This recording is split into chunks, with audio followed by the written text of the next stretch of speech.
Market में हमको कई अलग अलग कंपनियों के कई अलग अलग सोलर इन्वर्टर देखने को मिलते हैं, लेकिन हमारे लिए कौन सा सोलर इन्वर्टर बेस्ट रहेगा इसे पता करना थोड़ा सा मुश्किल काम है। लेकिन इसको भी मैं आसान बना देता हूं, बहुत ही आसानी से आप पता कर सकते हैं। तो सबसे पहले कुछ पॉइंट को हम डिफाइन करेंगे, उन पॉइंट के आधार पर आपको अपने लिए सोलर इन्वर्टर का चुनाव करना है। सबसे लास्ट में हम बात करेंगे उसकी कैपेसिटी की, और उसको चुनने के लिए मैं आपको यहाँ पर एक कैलकुलेटर देने वाला हूँ, जिसका लिंक आपको वीडियो के डिस्क्रिप्शन में मिल जाएगा। वहां पर जाकर आप अपने लोड को कैलकुलेट करेंगे और आपको पता चल जाएगा कि आपके लिए कौन सा सोलर इन्वर्टर बिल्कुल सही रहेगा। तो चलिए पहले बात करते हैं उनके मेन पॉइंट के बारे में। तो आपको सोलर इन्वर्टर लेना है तो सबसे पहले आपको बजट देखना होगा कि आपका बजट कितना है, क्योंकि आपको जो सोलर इन्वर्टर खरीदना है वो पैसे से ही खरीदना है। तो यहाँ पर आपके लिए टेक्नोलॉजी पहले मायने नहीं रखती, आपको पहले अपना बजट ही देखना पड़ता है। अगर आपका बजट अच्छा है देन आप अच्छी टेक्नोलॉजी की तरफ जा सकते हैं, अगर आपका बजट कम है देन आप बजट फ्रेंडली टेक्नोलॉजी की तरफ जा सकते हैं। तो यहाँ पर अगर आपने बजट डिफाइन कर लिया है देन हम अब बात करते हैं टेक्नोलॉजी की। तो सोलर इन्वर्टर के मामले में यहाँ पर अभी फिलहाल हमारे पास में दो ही टेक्नोलॉजी आ रही है, PWM और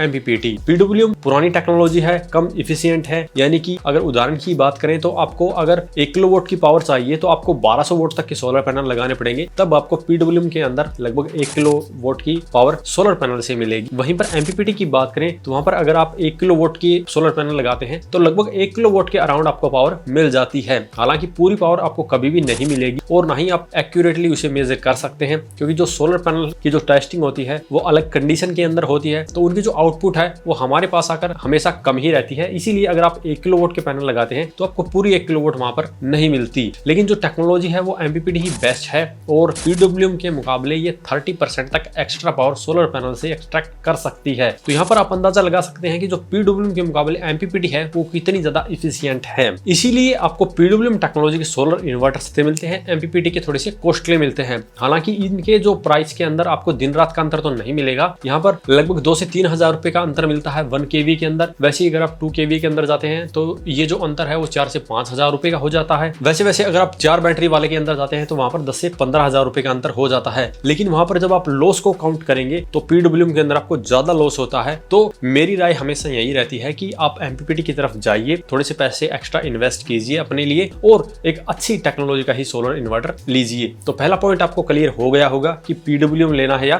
MPPT। अब बात करते हैं हमारे दूसरे पॉइंट की, साइन वेव लेना है या स्क्वायर वेव। यहाँ पर अगर आप MPPT टेक्नोलॉजी का इन्वर्टर ले रहे हैं तो नो डाउट आपको साइन वेव के साथ में ही मिलता है। लेकिन अगर आप PWM की तरफ जाना चाहते हैं तो कुछ कंपनियां ही हैं जो स्क्वायर वेव भी इन्वर्टर बना रही हैं। हालांकि ये तो नहीं है कि वो सारे खराब होते हैं या हमारे अप्लायंस के लिए खराब होते हैं, लेकिन उनका उपयोग आप गिने चुने अप्लायंस के लिए ही कर सकते हैं, क्योंकि जो उनकी आउटपुट है वो हर एक अप्लायंस के लिए सुटेबल नहीं है और आपके अप्लायंस भी खराब हो सकते हैं। इसीलिए अगर आप इस लफड़े में नहीं पड़ना चाहते हैं तो साइन वेव इन्वर्टर की तरफ ही जाइए और उसे आप किसी भी अपने घर के अप्लायंस के ऊपर यूज कर सकते हैं। हालांकि ये जो पॉइंट है वो इतना मायने नहीं रखता, क्योंकि आज जितने भी इन्वर्टर मार्केट में आ रहे हैं वो ऑलमोस्ट सभी साइन वेव ही आ रहे हैं। लेकिन एक बार परचेज करने से पहले आप एक बार कंफर्म जरूर करें कि जो आप इन्वर्टर ले रहे हैं वो साइन वेव है या स्क्वायर वेव है। हालांकि कुछ मॉडिफाइड वेव वाले भी इन्वर्टर आ गए हैं, आप उनको भी अवॉइड ही कीजिए। प्योर साइन वेव आउटपुट वाले ही इन्वर्टर की तरफ जाने की कोशिश करें। और इसके बाद में जो हमारा पॉइंट आता है वो बैटरी को लेकर आएगा, क्योंकि जो आप बैटरी यूज करते हैं वो करते हैं lead acid battery. Lead acid battery के साथ में सबसे बड़ी समस्या ये होती है कि आप उसे फास्ट चार्ज नहीं कर सकते। इसीलिए काफी लोगों को ये परेशानी होती है कि हम हमारी बैटरी को जल्दी चार्ज नहीं करेंगे तो हमें बैकअप कम ही मिलेगा, क्योंकि उन बैटरी को चार्ज करने के लिए लगभग 10 घंटे की जरूरत पड़ती है। तो अगर आपके यहाँ पर पावर कट ज्यादा रहता है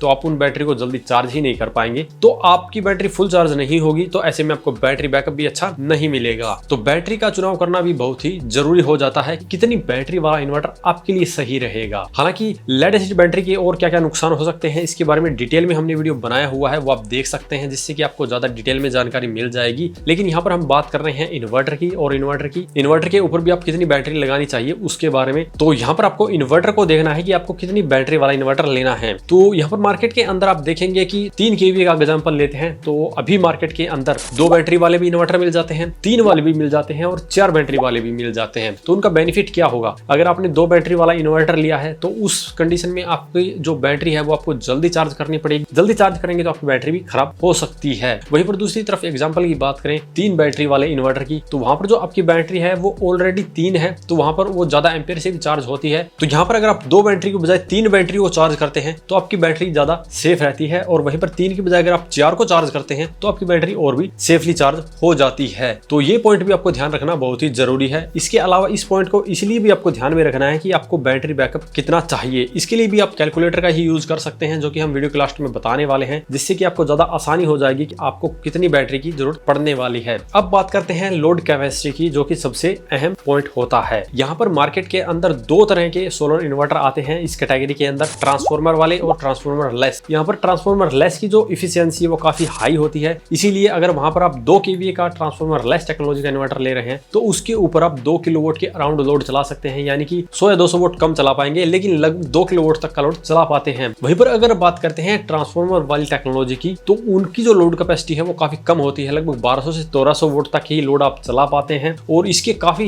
प्रैक्टिकल भी आपको काफी यूट्यूब के ऊपर मिल सकते हैं, वो आप देख सकते हैं कि कितनी कैपेसिटी वाले इन्वर्टर के ऊपर कितना लोड चला सकते हैं। उससे आपको ज्यादा क्लियर हो जाएगा कि आपके लिए कितनी लोड कैपेसिटी वाला इन्वर्टर चाहिए, क्योंकि हम जो घर में अप्लायंस चलाते हैं वो हमारे होते हैं वोट के अंदर। यानी कि अगर एग्जांपल की बात करें पंखे की ले लेते हैं, तो यहाँ पर 70 वोट का आपका पंखा होता है, तो उसको चलाने के लिए आपको अब लगभग 120 से 130 VA कैपेसिटी वाला इन्वर्टर की आवश्यकता होगी। इसी को अगर हम 10 से मल्टीप्लाई कर दें कि यानी कि आपको 700 वोट तक का लोड चलाना है, तो फिर आपको 1200 से 1300 VA लोड कैपेसिटी वाले इन्वर्टर की आवश्यकता पड़ेगी। तो यहाँ पर इसके अलावा अगर आपका घर का जो लोड है वो काफी ज्यादा है, अगर आपको नहीं पता कि कैसे आप इसकी कैलकुलेशन कर सकते हैं, तो यहाँ पर स्क्रीन के ऊपर अब आपको जो सोलर कैलकुलेटर दिखाई दे रहा है, इसकी मदद से आप पता कर सकते हैं। इसका लिंक आपको वीडियो के डिस्क्रिप्शन में मिलेगा, वहां से जाकर आप इससे बड़ी ही आसानी से यूज कर सकते हैं। तो यहाँ पर जो सोलर सिस्टम कैलकुलेटर है, यहाँ पर आप देख सकते हैं कि हमने यहाँ पर कई अलग अलग अप्लायंस हमारे घर के लगाए हैं। हालांकि हर एक अप्लायंस की जो कंजप्शन है वो कभी भी सेम नहीं होती। अगर आपके घर में कोई फैन लगा है और वैसे ही फैन दूसरे के घर में लगा, तो नहीं जो कंजप्शन है वो सेम रहे। तो विशेष ध्यान रखना है कि आपको सिर्फ यहाँ पर आइडिया मिल सकता है कि कितना लोड आपका चल रहा है। तो यहाँ पर एग्जाम्पल के लिए हम मोटा मोटी मान लेते हैं कि आपके घर में 60 वोट के 2 बल्ब हैं और CFL आपने हैवी लगाई हुई है 2,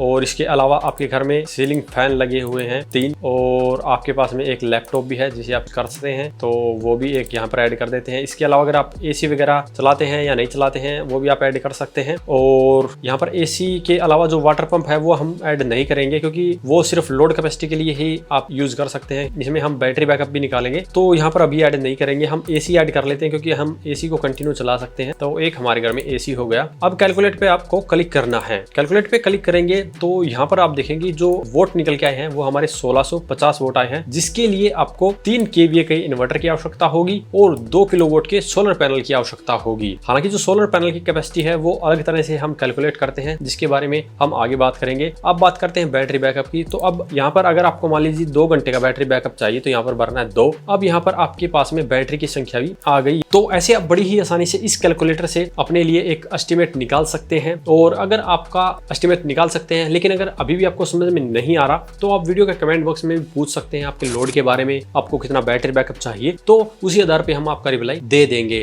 और सोलर पैनल की जो बात करें तो वो आपको निकालना पड़ता है अपनी डेली की कंजप्शन के हिसाब से। मान लीजिए आप प्रतिदिन 4 यूनिट खपत करते हैं, तो आपको 1 किलोवाट के सोलर पैनल की आवश्यकता होगी। अगर आप 8 यूनिट करते 12 करते हैं, वैसे वैसे आप मल्टीप्लाई कर लीजिए, आपको पता चल जाएगा। तो ये कुछ पॉइंट थे आपको एक सही सोलर इन्वर्टर का चुनाव करने में जो आपकी मदद कर सकते हैं। हम आगे सिंगल बैटरी के, डबल बैटरी के, 3 की और 4 के ऐसे अलग अलग बैटरी वाले इन्वर्टर की वीडियो की सीरीज लेके आने वाले हैं, जिसके अंदर आपको ज्यादा अच्छे से पता चलेगा कि एक बैटरी के अंदर कौन सा सही रहेगा, 2 में कौन सा, तो वो भी आप देख सकते हैं। उसके लिए हमारे चैनल को अभी सब्सक्राइब कर लीजिए। और अगर इसके बारे में अभी भी आपका कोई सवाल या सुझाव रह जाता है तो वीडियो कमेंट बॉक्स में कमेंट करिए। वीडियो पसंद आया तो लाइक करें, शेयर करें, साथ ही हमारे चैनल को सब्सक्राइब करें। सब्सक्राइब करने के साथ साथ बेल आइकन को जरूर दबाएं, ताकि इसी प्रकार की वीडियो आपको समय समय पर मिलती रहे। धन्यवाद।